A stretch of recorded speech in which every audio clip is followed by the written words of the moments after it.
ஜெபம் செய்வோம். அன்பும் இரக்கமுள்ள பரலோக தகப்பனே, மனமகிழ்ச்சியான இந்த காலை வேளைக்காக நன்றியோடு ஸ்தோத்திரிக்கிறோம்.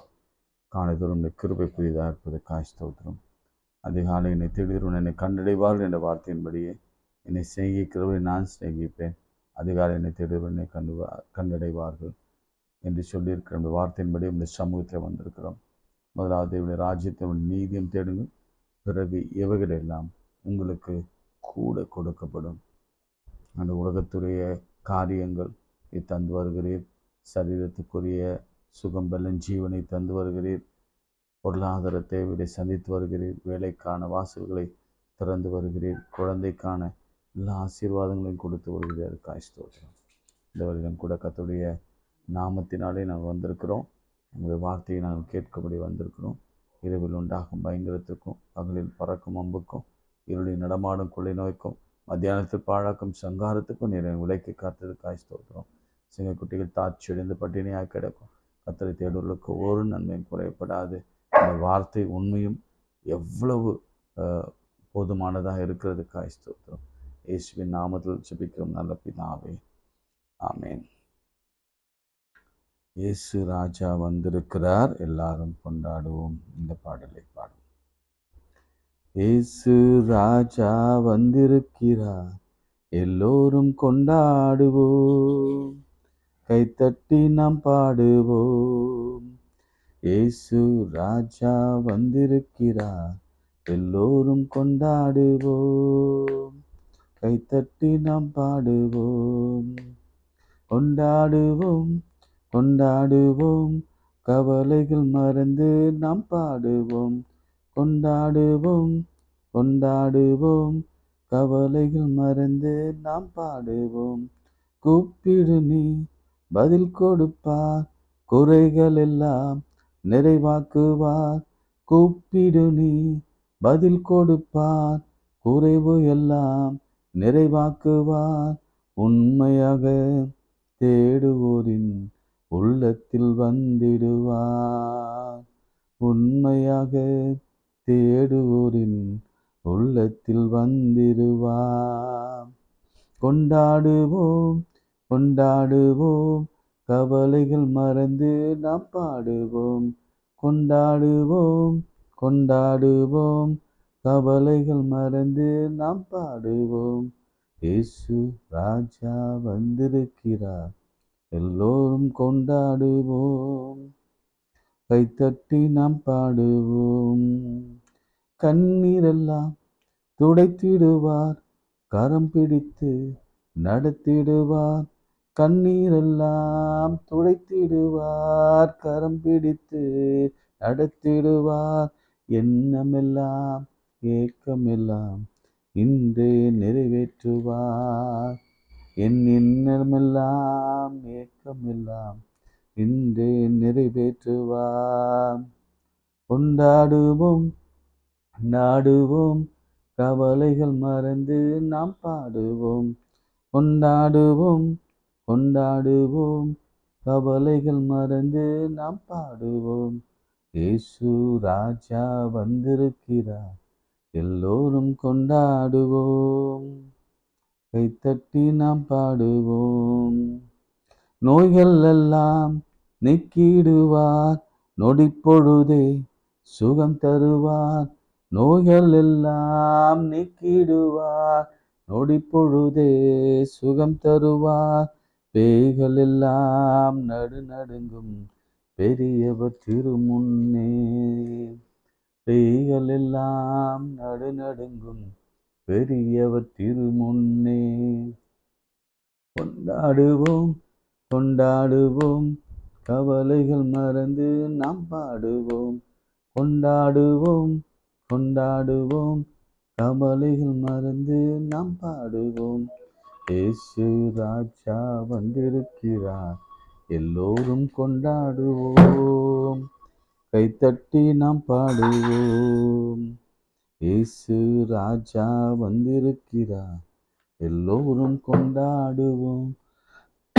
கைத்தட்டி நாம் பாடுவோம். கைகளை வைத்து எல்லாரும் சேர்ந்து சொல்லுங்க. தாவீதின் குமாரன் எனக்கு இறங்கும், ஐயரே எனக்கு இறங்கும். கானானிய பெண்ணை போல கதறுங்க. 100க்கு அதிபதியை போல ஆண்டவர் நோக்கி, ஆண்டவரே ஒரு வார்த்தை மாத்திரம் சொல்லுங்க, அப்பொழுது நாங்கள் பிழைப்போம், என் பிள்ளை பிழைக்கும், என் வேலைக்காரன் சுஸ்தமாவான். ஒரு வார்த்தை மாத்திரம் சொல்லுங்க. அந்த வார்த்தைக்கு வல்லமை உண்டு. அத்தாரிட்டி, அவருடைய வார்த்தைக்கு வல்லமை இருக்கிறது. அந்த ஒரு வசனத்தை அனுப்பி விடுதலை ஆக்கிறவர், குணமாக்கிறவர். சுகமாக உன்னுடைய நுகங்கள் முறிக்கப்படும், கட்டுகள் அறுக்கப்படும், உன் கடன்கள் நீக்கப்படும் என்று ஒரு வார்த்தை கத்த சொன்னால் போதும். அதற்கு அவ்வளவு பவர் உண்டு. நிமிடத்திலே நொடிப்பொழுது எல்லாவற்றையும் மாற்றுவார். குழந்தை பேரு நிச்சயம் கிடைக்கும், வேலை நிச்சயம் கிடைக்கும், உயர்வு நிச்சயம் கிடைக்கும், மாறுதல் நிச்சயம். இயேசுவின் நாமத்தினால், என் நாமத்தினாலே நீங்கள் எதை கேட்டால் அதை தருவேன் என்று சொன்னவர். நம்ம ஏதோ ஒரு நாமத்தினால் அல்ல, இயேசுவின் நாமத்தினால் எல்லா முழங்கால்களும் முழங்குகிற, எல்லா நாவுகளும் அறிக்கையிடுகிற சர்வ வல்லவர், உயிர்த்தெழுந்தவர், மரித்தவர், நமக்காக பாடுகள் பட்டு உயிரோடு இருக்கிறவருடைய வல்லமையில நாமத்தை முன்னிட்டு நாங்கள் ஜெபிக்கிறோம். ஆண்டவரே, சரீரத்தில் பல பாடுகள், வியாதிகள், பலவீனங்கள், இருதயத்தில், சிறுநீரகத்தில், கால் பகுதியில், இடுப்பு பகுதியில், சரீர சரும வியாதிகள் இயேசுவின் நாமத்தினாலே, இயேசுவின் வல்லமையுள்ள நாமத்தினால், இயேசுவின் வல்லமையுள்ள நாமத்தில் அந்த மைக்ரேன், வேர்ட்டிகோ இயேசுவின் வல்லமையுள்ள நாமத்தினால் இப்பொழுது சுகமடைவதாக நான் ஜெபிக்கிறேன். இயேசுவின் வழியை கேட்கிற நல்ல பிதாவே, ஆமென். பிரியமானவர்களே, நாம் நேற்று ஒரு அருமையான வாக்குத்தத்தத்தை என்னாகமத்தில் பார்த்தோம். என்னாகவும் 23ஆம் அதிகாரம். நான் திரும்ப அதை வாசித்து இன்னைக்கு ஒரு முக்கியமான ஒரு வாக்குத்தத்த செய்தியை உங்களோடு கூட பகிர்ந்து கொள்ள விரும்புகிறேன். நல்ல கவனிங்க. நீங்கள் என்னோடு கூட இதை நீங்கள் சொல்லணும், அப்போ தான் அது உங்களுக்கு நிறைவேறும். 23:19 நம்பர்ஸ். பொய் சொல்ல தேவன் ஒரு மனிதன் அல்ல. சொல்லுங்க, பொய் சொல்ல தேவன் ஒரு மனிதன் அல்ல. மனம் மாற அவர் ஒரு மனுபுத்திரனும் அல்ல. அவர் சொல்லியும் செய்யாதிருப்பாரா? அவர் வசனித்தும் நிறைவேற்றாமல் இருப்பாரா? அவர் சொல்லிட்டாருன்னா செய்வார், வசனத்தை கொடுத்துட்டாருன்னா அதை நிறைவேற்றுவார். ஆமென் சொல்லுங்க. ரைட். இந்த வசனம் பொக்கிஷ மாதிரி. ரைட். இதில் சொல்லப்பட்டிருக்கிற ஒவ்வொரு வார்த்தைகள் நிறைவேறும். அதனால தான் நான் ஜெபிக்கும் போது ஜெபித்தேன். ஆவியானவர் ஜெபிக்க வைத்தார். ஒரு வார்த்தை மாத்திரம் சொல்லுங்க, அப்பொழுது என் வேலைக்காரன், அப்பொழுது என் மகன் சுஸ்தமாவான் என்ற வார்த்தை. ஒரே ஒரு வார்த்தை. நல்ல பாட்டு உண்டு, ஒரே ஒரு வார்த்தை மாத்திரம் போதும் அப்படின்னு ஒரு பாட்டு, நல்ல பாட்டு இருக்கு. இதோ 20ஆம் வசனம், 21ஆம் வசனம். அவர் யாக்கோபில் அக்கிரமத்தை காண்கிறதும் இல்லை, இஸ்ரவேலிலே குற்றம் பார்க்கிறதும் இல்லை. அவருடைய தேவனாகிய கர்த்தர் அவரோடு கூட இருக்கிறார். நல்லா கவனிச்சிங்களா? யாரோடு இருக்கிறாராம்? நம்மோடு இருக்கிறார். யாக்கோபு மேலே, யாக்கோபு மற்றும் இஸ்ரவேலர் மேலே இருக்கிறார்.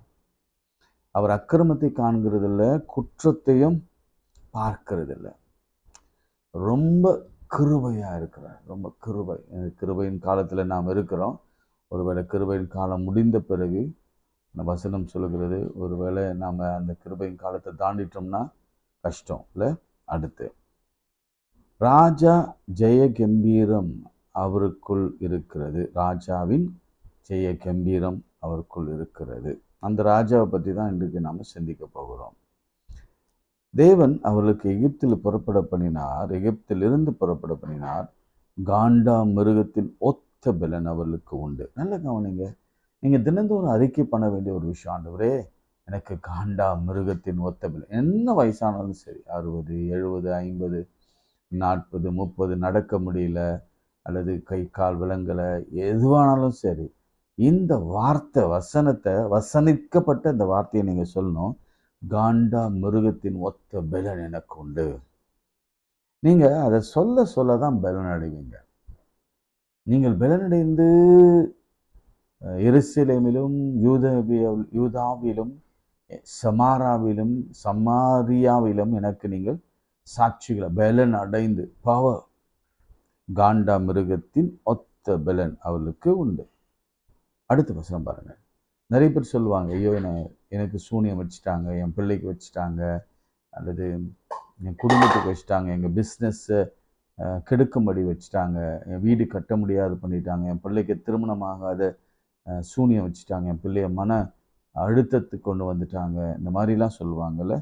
ஆனால் யாக்கோபு இஸ்ரவேலுக்கு ஆண்டவர் சொல்லுகிற காரியம் அல்லது நமக்கு சொல்லுகிற காரியம், தேவன் அவர்கள் யாக்கோபுக்கு விரோதமான மந்திரவாதம் இல்லை. சொல்லுங்க, என்னோட சேர்ந்து சொல்லுங்க. யாக்கோபுக்கு விரோதமான மந்திரவாதம் இல்லை, இஸ்ரவேலுக்கு விரோதமான குறி சொல்லுதலும் இல்லை. தேவன் என்னென்ன செய்தார் என்று கொஞ்ச காலத்திலே யாக்கோபையும் இஸ்ரவேலையும் குறித்து சொல்லப்படும். இப்போ நான் ஒரு வார்த்தை உங்களுக்கு சொல்கிறேன். தேவன் நமக்கு என்னென்ன செய்தார் என்று இந்த 2 நாட்களில் முடிவில் தேவன் நமக்கு என்னென்ன செய்தார், திருமண வாழ்க்கையில், பிள்ளைகளுடைய கல்வியில், ரிசல்ட்டில், பிள்ளைகளுடைய அல்லது கணவன் மனைவிக்குள்ள உறவில், அல்லது வியாதியில், பலவீனத்தில், பலவிதமான காரியங்கள் எடுத்துக்கொள்ளுங்க. எல்லாவற்றிலையும் ஆண்டவர் சொல்லுகிற காரியம் என்னவென்று சொன்னால், கொஞ்ச நாள்ல சொல்லப்படும். என்னன்னு சொல்லப்படும்? தேவன் என்னென்ன செய்தார் சொல்லப்படும். நாம போய் சாட்சியா சொல்லுவோம், மற்றவங்க சொல்லுவாங்க, ஐயோ அவங்க வாழ்க்கையில ஆண்டவர் என்னென்ன செய்தார் தெரியுமா.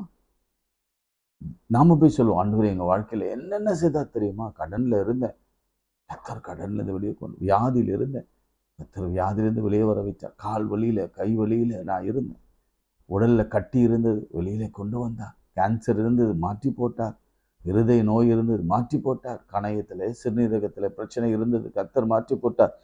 என்னென்ன செய்தார் என்று கொஞ்ச நாட்களில் சீக்கிரத்துல, அதிசீக்கிரத்துல சொல்லப்படுமா. ஆமேன்னு சொல்லுங்க. எத்தனை பேர் ஆமேன்னு சொல்ல முடியும்? அதிசீக்கிரத்திலே சொல்லப்படும். எவ்வளவு பெரிய ஆச்சரியமான ஒரு வார்த்தை பாருங்க.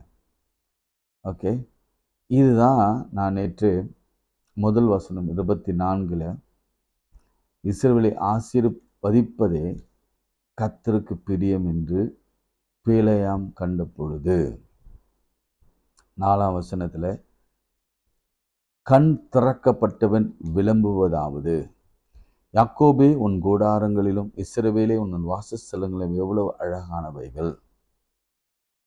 அப்படிலாம் அவர் சொல்லிட்டே வருவார். நம்ம அதை குறித்து பார்க்க போகிறதில்ல. இன்னைக்கு முக்கியமாக இந்த ராஜாவை குறித்து நம்ம பார்க்க போகிறோம். இந்த ராஜா 24ஆம் அதிகாரத்தில் 17ஆம் வசனம். ஆதியாகமத்திலேயே ஆண்டவராக இயேசு கிறிஸ்துவின் வருகையின் ப்ராமிஸ் சொல்லப்பட்டிருக்கிறது. அது உங்களுக்கு தெரியும்ல. அதே போல இங்க பிலேயாம் நம்பர்ஸ்ல இஸ்ரேல் மக்கள் எகிப்து தேசத்துக்குள் போவதற்கு முன்பாக பிலேயாம், இந்த பாலாம் என்று ஆங்கிலத்தில் சொல்லப்படுகிற இந்த பிலேயாம் ஒருவேளை முதல்ல பணம் ஆசை பிடிச்சவனதான் இருந்தான். பணத்துக்காக தான், அதுவும் ராஜா கூப்பிட்டான்னு போயிட்டான், சபிக்கும்படி போனான். அதன் பிறகு 2வது விஷயத்துல இல்லை ஆண்டவர் அந்த கழுதையை நெருக்கின பொழுது மனம் மாறி ஆசீர்வதித்தான். 3வது காரியம் இவங்க சொல்றாங்க, கவனிங்க நல்லா. ஆண்டவர் எளியவனை தான் இந்த மாதிரி ஆசை உள்ளவன், இந்த மாதிரி பாவம் செய்ய எத்தனம் உள்ளவன், அல்லது பாவம் செய்ய பலவீனமானவனை தான் தன்னுடைய ஊழியத்திற்காக அவர் தெரிந்து கொண்டு தன்னுடைய தீர்க்கதரிசியா அவர் மாற்றுகிறார். ஏற்கனவே அவர் மாற்றி இருக்கிறார், இன்றும் அவர் மாற்ற அவர் வல்லவராக அவர் இருக்கிறார். கவனிங்க இந்த வார்த்தையை. 17ஆம் வசனம். தாழ விழுந்தபோது அவரை காண்பேன், இப்பொழுது அல்ல, அவரை தரிசிப்பேன், சமீபமாய் அல்ல. இந்த வார்த்தை உங்களுக்கு என்ன தோணுது கவனிங்க. யோபு சொல்றான், அந்நிய கண்கள் அல்ல, என் சொந்த கண்களே அவரை காணும், நான் பார்ப்பேன். அதே மாதிரி தாவீது அவலட்சணமாய் பிறந்த பிள்ளை இறந்த பிறகு நல்லா குளிச்சுட்டு சாப்பிட்டுட்டு பெட்லேருந்து எழுந்துட்டு போய் டைனிங் டேபிளில் உட்காந்து நல்லா குளிச்சுட்டு வந்து சாப்பிடும் பொழுது அவன் சொல்கிறான், நான் போய் அவரை பார்ப்பேனே தவிர. ஸோ இறந்த பிறகு ஒரு வாழ்க்கை உண்டு என்பதை எல்லாரும் சொல்லி கொண்டே இருக்கிறார்கள். இங்கே இயேசு கிறிஸ்துவை பற்றி ஒரு காரியம், அவரை காண்பேன், இப்பொழுதல்ல, அவரை தரிசிப்பேன், சமீபமாய் அல்ல, ஒரு நட்சத்திரம் யாக்கோபிலிருந்து உதிக்கும், ஒரு செங்கோல் இஸ்ரவேலில் எழும்பும், அது மோவாப் எல்லையை நொறுக்கி சேத் புத்திரர் எல்லாரையும் நிர்மூலமாக்கும். 19ஆம் வசனம், யாக்கோபில் இருந்து தோன்றும் ஒரு ஆளுகை செய்வார், தோன்றும் ஒருவர் ஆளுகை செய்வார். அதை கவனிச்சிங்களா? பிழையாமுடைய பேக்ரவுண்ட் ரொம்ப மோசமாக இருந்தாலும் ஆண்டவராகிய இயேசு கிறிஸ்துவின் வருகை குறித்து முன்னமே 2000 ஆண்டுகளுக்கு முன்பாகவே தீர்க்க தரிசனமாய் உரைத்து போட்டான். திரும்ப வாசிக்கிறேன். இந்த இயேசுவை மனதில் வச்சு நீங்க கவனிங்க. அவரை காண்பேன், இப்பொழுதல்ல, அவரை தரிசிப்பேன், சமீபமாய் அல்ல, ஒரு நட்சத்திரம் யாக்கோபிலிருந்து உதிக்கும். அந்த நட்சத்திரத்தை தான் நம்ம மத்திய 2ஆம் அதிகாரத்தில் பார்க்கிறோம். எப்படி அந்த நட்சத்திரம் வந்ததுன்னா, அந்த வான சாஸ்திரிகள், இந்த சாஸ்திரிகள் கிழக்கில் இருந்த வான சாஸ்திரி, மத்தேயு 2ஆம் அதிகாரத்தில் அவங்க ஒரு நட்சத்திரத்தை அவங்க பார்க்குறாங்க. 2ஆம் வசனம், யூதருக்கு ராஜாவாக பிறந்திருக்கிறவர் எங்கே? கிழக்கிலே அவருடைய நட்சத்திரத்தை கண்டு அவரை பணிந்து கொள்ள வந்தோம். யார் இந்த சாஸ்திரிகள்? கிழக்கில் இருந்த சாஸ்திரிகள் யார்? அது இந்த சாஸ்திரிகளுக்கும் தானியேல் 2ஆம் அதிகாரத்தில் சொல்லப்பட்ட தானியேலுக்கும் ஒரு ஒற்றுமை இருக்கிறது. அவனும் கிழக்கத்தியிலிருந்து தான் கொண்டு வரப்பட்ட ஒரு யூதன் அவன். அங்கே நீங்கள் வாசிக்கலாம். நீங்கள் 2ஆம் அதிகாரத்தை நீங்கள் முழுசுமாக நீங்கள் வாசிச்சிங்கன்னா உங்களுக்கு தெரியும் தானியேலை எப்படி அவங்க கொண்டு வந்தாங்க அப்படின்னு சொல்லிட்டு பார்க்கும் பொழுது, கிழக்கிலிருந்து சாஸ்திரிகளாக அவர் இருந்தார். என்ன வசனம் எனக்கு உடனே ஞாபகத்துக்கு வரல. இது நிறைய வசனம் இருக்குன்னு நினைக்கிறேன். நான் எத்தனை வசனம் இருக்கு? 45. பின்பு கவனிங்க, 48ஆம் வசனம், பின்பு ராஜா தானியேல் பெரியவனாக்கி அவனுக்கு அநேக சிறந்த வெகுமதிகளை கொடுத்து அவனை பாபிலோன் மாகாணம் முழுமைக்கும் அதிபதியாகவும் பாபிலோன் உள்ள சகல ஞானி, ரைட், நான் சொன்னல, ஞானிகள், ஞான சாஸ்திரிகள், மேலும் அவன் பிரதான அதிகாரியாக நியமித்தான். அப்போது நீங்கள் ஒவ்வொன்றும் புள்ளி வச்சு நீங்கள் பார்க்கணும். ஜியாகிரஃபியை, the wise man from the east எங்கே ஆரம்பிக்குதுன்னா, தானியேல் 2ஆம் அதிகாரத்தில் தானியேலோடு இருந்த ஞானிகளிலிருந்து ஆரம்பிக்கிறது. அதன் பிறகுதான் மத்தேயுல பார்க்கிற அந்த ஞானிகள் வான சாஸ்திரிகளோடு கூட தொடர்பு படுத்தி ஒரு என்ன நடக்குதுன்னா, இயேசு பிறந்த பொழுது ஒரு நட்சத்திரம் தோன்றின பொழுது அவங்க வேகமாக வேதத்தை திருப்பினாங்க. அவங்க வேதத்தை திருப்பும் பொழுது, ஏன்னா அவங்க ஞானிகள், அவங்க வேதத்தை திருப்பும் பொழுது அவங்க என்னாகமத்தை தான் திருப்பினாங்க. என்னாகமத்தை திருப்புவதற்கு காரணம் தானியேல் தான். தானியேல் ஏற்கனவே யூதா கோத்திரத்தில் இஸ்ரவேலிருந்து வந்தபடியினால அவனுக்கு தெரியும் இஸ்ரவேல் யூதருக்கு ராஜா பற்றியெல்லாம் நல்லா தெரியும். ஏன்னா தானியேலுடைய 10ஆம் அதிகாரத்திலிருந்து வரப்போகிற ஆண்டவராக இயேசு கிறிஸ்துவை குறித்ததான தரிசனங்கள் அடங்கியிருக்கிறது. அவங்க இந்த நம்பர்ஸை பார்க்கும் பொழுது, என்னாகும் 24 பார்க்கும் பொழுது, ஒரு நட்சத்திரம் யாக்கோபிலிருந்து உதிக்கும் என்ற ஒரு செய்தி கேட்டு தான் அவங்க பார்க்க வந்தாங்க. பார்த்துட்டு அவங்க நேராக அரண்மனைக்கு போனாங்க. அரண்மனையில் அவங்க இல்லை. அதன் பிறகு பிள்ளை இருந்த இடத்து வரைக்கும் அந்த நட்சத்திரம் அவளை வழி நடத்தினது. சரிங்களா? இயேசு கிறிஸ்து தான் அதை குறிக்கும். எனவே இயேசு கிறிஸ்துவை நம்பர்ஸ்லேயே நம்ம பார்க்கலாம். இன்னொரு வசனத்தை இயேசுவே சொன்னதை பற்றி நான் சொல்கிறேன். வெளிப்படுத்தல் 2ஆம் அதிகாரம் 22ஆம் அதிகாரம் 22ஆம் அதிகாரம் 16ஆம் வசனம். நான் தாவீதின் வேரும் சந்ததியும் பிரகாசமுள்ள விடிவெள்ளி நட்சத்திரமாய் இருக்கிறேன். நான் தாவீதின் வேரும் சந்ததியும் பிரகாசமுள்ள விடிவெள்ளி நட்சத்திரமாய் இருக்கிறேன். யார் சொன்னது? இயேசுவே சொன்னது. நீங்கள் பைபிள் உங்களுக்கு ரொம்ப பிடிக்கும்னா நான் எளிமையாக உங்களுக்கு பிலேயாமை பற்றி நான் சொல்லி கொடுக்குறேன் பாருங்களேன். பிலேயாமில் 24ஆம் அதிகாரம் 2 ஞாபகம் வச்சுக்கோங்க. 2 இயேசுவை குறித்து உங்களுக்கு தெரியணும்னா இந்த பிலேயாமை குறித்து மறக்கவே கூடாதுன்னா உங்கள் வாழ்க்கை முழுவதும் மரணம் பரிந்து மறக்கக்கூடாதுன்னா நான் மறக்கவே மாட்டேன். ஏன்னா எனக்கு அவ்வளோ ஆழமாக பதிஞ்சிச்சு.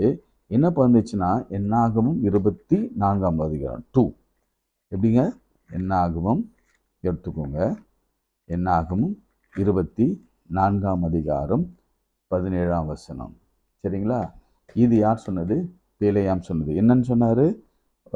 ஒரு நட்சத்திரம் யாக்கோபிலிருந்து உதிக்கும், ஒரு செங்கோல் இஸ்ரவேலிலிருந்து எழும்பும். நட்சத்திரம். அப்படியே மத்தேயு 2ஆம் அதிகாரம் 2ஆம் வசனம். அப்படியே வெளிப்படுத்தல் 22ஆம் அதிகாரம் 16ஆம் வசனம். 2 ஞாபகம் வச்சிட்டிங்கன்னா பிலேயாம் இயேசு கிறிஸ்து, அந்த இயேசு கிறிஸ்து தான் ஒரு விடுவெளின்னு சொன்னதை, தான் ராஜா என்று சொன்னதை உங்களுக்கு நினைவுக்கு ஈஸியாக கொண்டு வந்துடலாம். இப்போ சொல்லுங்க பார்ப்போம், ஞாபகப்படுத்தி சொல்லுங்க. Numbers 24 Numbers 24:17 Numbers 24:17 Matthew 2. அப்புறம் பாருங்க, அதில் இன்னும் ஆச்சரியம் பாருங்க, தானியேலும் 2ஆம் அதிகாரம் 49ஆம் வசனம். ரைட், அதுதானே? எடுத்துட்டீங்களா? கவனிங்க, திரும்ப நான் போகிறேன். ஏன்னா ஒரு விஷயத்தை நம்ம எடுத்தோம்னா நம்ம வாழ்க்கையில் அது மறக்கவே கூடாது. தானியேல் எடுத்துக்கோங்க. தானியேலில் 2ஆம் அதிகாரம்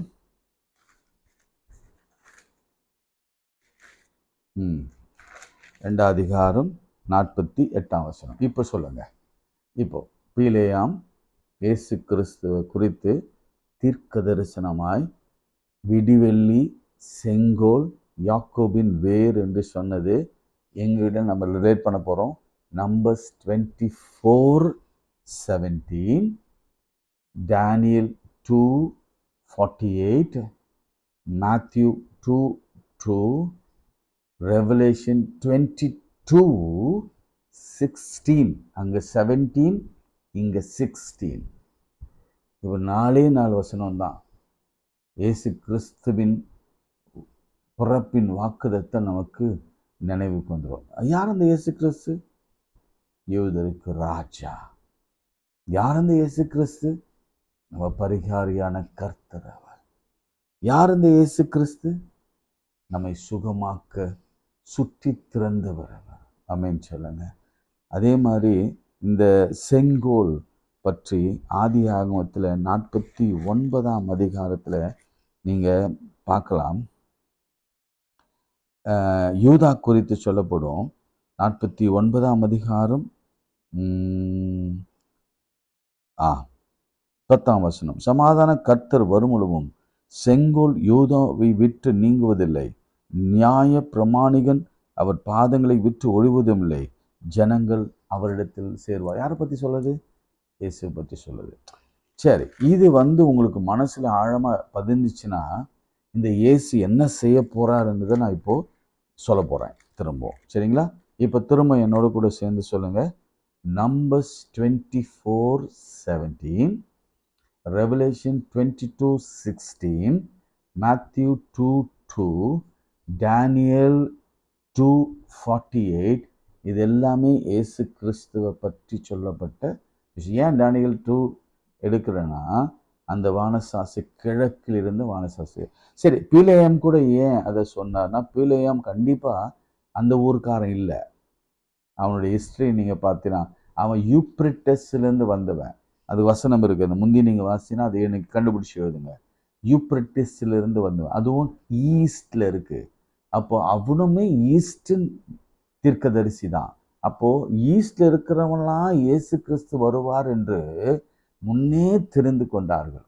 சரி, அந்த வந்தவர் என்ன செய்ய போகிறாருன்னா, இப்போ நம்ம முன்னாடியே வாசிது தான், பொய் சொல்ல அவர் மனிதன் அல்ல, மனமாற அவர் மனுபுத்திரனும் அல்ல, அவர் சொல்லியும் செய்யாதிருப்பாரோ, அவர் வசனத்தும் நிறைவேற்றாமல் இருப்பேரோ, யாக்கோபுக்கு விரோதமாய் மந்திரவாதம் இல்லை, இஸ்ரவேலுக்கு விரோதமாய் குறி சொல்லுதும் இல்லை. தேவன் இயேசு என்னென்ன செய்தார் என்று கொஞ்ச காலத்திலே யாக்கோபையும் இஸ்ரவேல், அதை நம்ம குறித்து சொல்லப்படும், நம்மை குறித்து சொல்லப்படும். இந்த இடையில 21ஆம் வசனத்துல ராஜாவின் ஜெய கம்பீரமானவர் எனக்குள்ளே இருக்கிறது. இது கூட நீங்க வாசினா 23:22 ரொம்ப அழகா, காண்டா மிருகத்தின் ஒத்த பெலன் உங்களுக்கு உண்டு. இதுவும் 23:22. Numbers 23, Numbers 24, Numbers 23, 22, 23, 24ல 17, வெளிப்படுத்தின விசேஷத்தில் 22ல 16, ரைட்? இப்படி நீங்கள் ஈஸியாக ஞாபகம் வச்சுக்கொள்ளலாம். இன்னும் சொல்ல வர்றாரு, இந்த திரும்ப நான் சொல்கிறேன், நல்ல கவனிச்சுங்க. நமக்கு விரோதமாய் மந்திரம் இல்லை, நமக்கு விரோதமாய் குறி சொல்லுதும் இல்லை. நமக்கு காண்டா மிருகத்தின் ஒத்த பலனை கொடுத்து அவர் நடத்துவார்.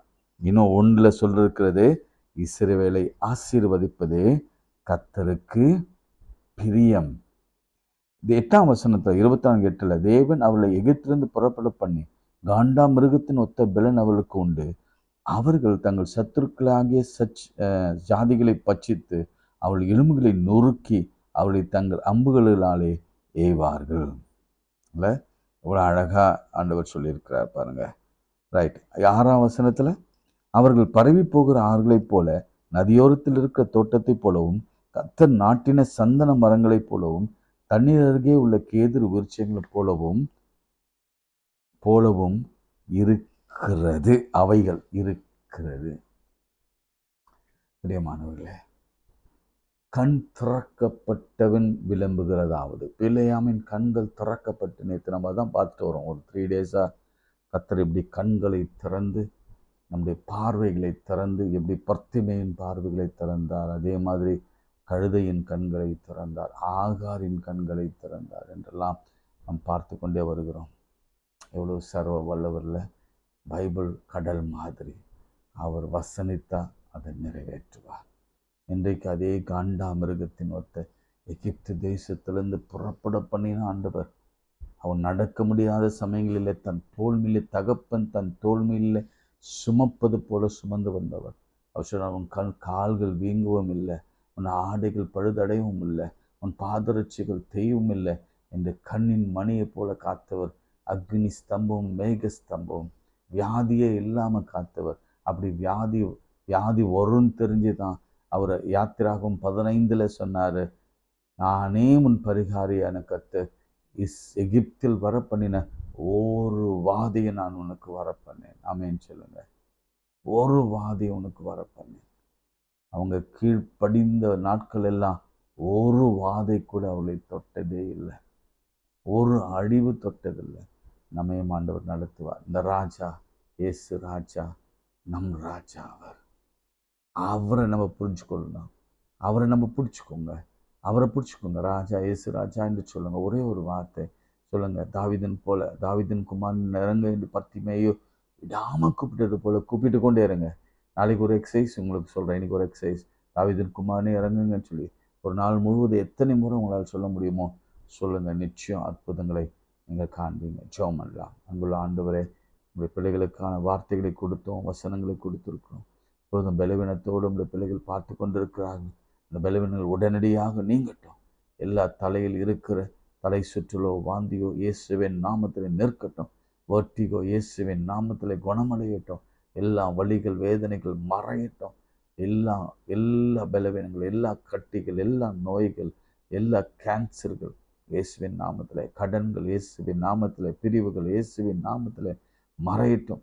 இயேசுவின் நாமத்தில் குடும்பங்கள் இணையட்டும். இயேசுவின் நாமத்தில் மூளை மண்டலங்கள் சரியாகட்டும். இயேசுவின் நாமத்தில் வாலிப பிள்ளைகள் ரட்சிக்கப்படட்டும். இயேசுவின் நாமத்தில் பிள்ளைகளுக்கு வேலை வாய்ப்பு திறந்து கொடுங்க ஆண்டவரே. இயேசுவின் நாமத்தில் இந்த லென் டேஸ்க்குள்ள பிள்ளைகளுக்கு திருமணம் ஆகணும். திருமணம் ஆகலே என்று வேதனையோடு கலங்கி கொண்டிருக்கிற ஒவ்வொரு பிள்ளைகளுக்கு இந்த ஈஸ்டருக்குள்ள ஒரு பெரிய ஆச்சரியத்தை காத்து கொண்டு வைத்திருக்கிறீர்கள். அருகில ஆகாரின் அருகிலேயே இருந்தது. அதே போல் அருகில அந்த நீரூற்றை சுருக்க பண்ணுவீராக. காணும்படி கிருபைத்தார். இயேசுவின் நாமத்தில் ஜெபிக்கிறோம் பிதாவே, ஆமென். நமது ஆண்டவராகிய இயேசுவின் கிருபை, பிதாவாகிய தேவனுடைய அன்பு, பரிசுத்த ஆவியின் ஐக்கியம் நம் அனைவரோடும் இன்னும் இன்னும் சதாக்கள் நிலைத்திருப்பதாக. ஆமென்.